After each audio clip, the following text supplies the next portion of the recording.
You know that phrase, thinking outside the box? We hear it all the time, but what does it actually mean? Is it some kind of magic trick that only a few people know? Or is it a skill, a superpower that you can actually learn? Well, in this explainer, we're going to break it all down and give you some real practical tools to unlock your own creative genius. Ready to step outside? Let's do this. Because here's the thing, real innovation, it's rarely some big, dramatic lightning bolt of genius. Nope, more often it's about looking at a problem you've seen a million times and suddenly seeing a totally new way forward, a path that was kind of hiding in plain sight the whole time. Okay, so to really get this, let's look at something that just completely flips your expectations upside down.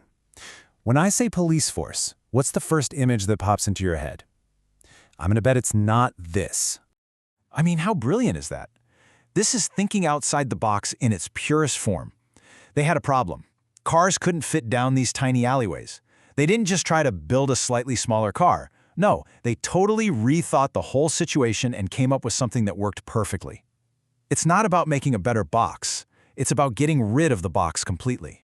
And look at this. It's the same principle. You and I, we see a shipping container and think, oh, that's a big metal box for putting stuff in. But someone else looked at that same metal box and saw walls and a roof. They saw an affordable home, a cool new shop, a whole new beginning from something everyone else just saw as junk. And here's one more quick one. A table in a restaurant is for your food, right? That's its job. Well, is it? What if it's also your menu? What if it's your entertainment while you wait? See, this is what happens when you start to question the most basic assumptions about the world around you. Okay, so those examples are pretty cool, but if we really want to learn how to do this, we have to understand the enemy. We have to talk about the box. So what is this invisible prison that keeps our best ideas locked away? Right, so here's the secret. The box isn't some external thing. It's inside your own head. It's that little voice that whispers, oh no, you can't do that, it's too risky, or what will people think? It's built out of our comfy routines, our old habits, and our assumptions about how the world is supposed to work. And honestly, it's the silent killer of creativity. Now, what's really fascinating is that not all boxes are bad. Think of a small box. That's just healthy caution. That's the part of your brain that tells you to, look both ways before you cross the street. It keeps you safe. But a big box, oh, that's different. That's the kind of box that paralyzes you with fear, that basically puts a blindfold on you so you can't even see the amazing opportunities right in front of your face. So, take a second and think about it. What's your box? Is it that fear of failure that stops you from even trying something new? Is it the comfort of doing the same thing, day in and day out, even if it's kind of boring? Or maybe it's the pressure of what other people expect from you. Really think about it, because you can't escape a prison if you don't even know you're in one. Okay, so now that we've kind of defined the enemy, it's time to learn how to fight back. And who better to learn from than the absolute masters of creative thinking? And here's the best part. Their genius, it wasn't magic. It was a method. And it's a method that any of us can learn. So what's the secret sauce here? What do these incredible minds all have in common? Well, it's probably not what you're thinking. It's not some crazy high IQ or a special talent they were born with. No, the real secret to their genius is actually pretty simple. It all comes down to volume. And this is so important to get. Geniuses aren't just magically better at coming up with good ideas. They are just way, way better at coming up with lots of ideas, good, bad, and ugly. They know that creativity is just a numbers game. You want to find one perfect diamond? Well, you're going to have to sift through a whole lot of dirt first. To give you an idea of what I mean by volume, look at this number, 20,000.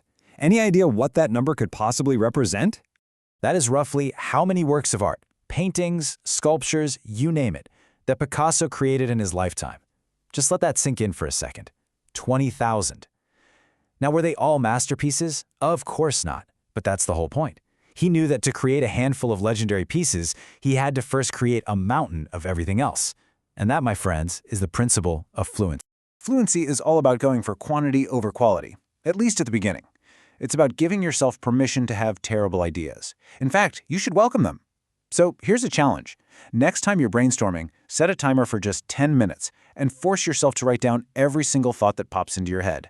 Don't judge, just write. You will be amazed at what happens when you tell your inner critic to just take a coffee break. All right, now for the really fun stuff. We've talked about the why, now let's get into the how. It's time to get our hands dirty. I'm going to show you 3 simple but seriously powerful tools you can start using today to think like a genius. First step is a technique called negative brainstorming. And trust me, it's a total game changer. It sounds weird, but instead of trying to find the best solution, you start by brainstorming the absolute worst ideas you can think of. So let's say your problem is, how can we improve our customer service? You'd ask, how could we make it legendarily awful? You know, ideas like make customers wait on hold for 3 hours, or make sure our website is completely broken. Then you look at why those ideas are so terrible, and suddenly the path to a great solution becomes crystal clear. Okay, tool number 2 is all about leaning into how our brains actually work. You see, our brains don't think in neat, orderly lists. They think in chaotic, interconnected webs.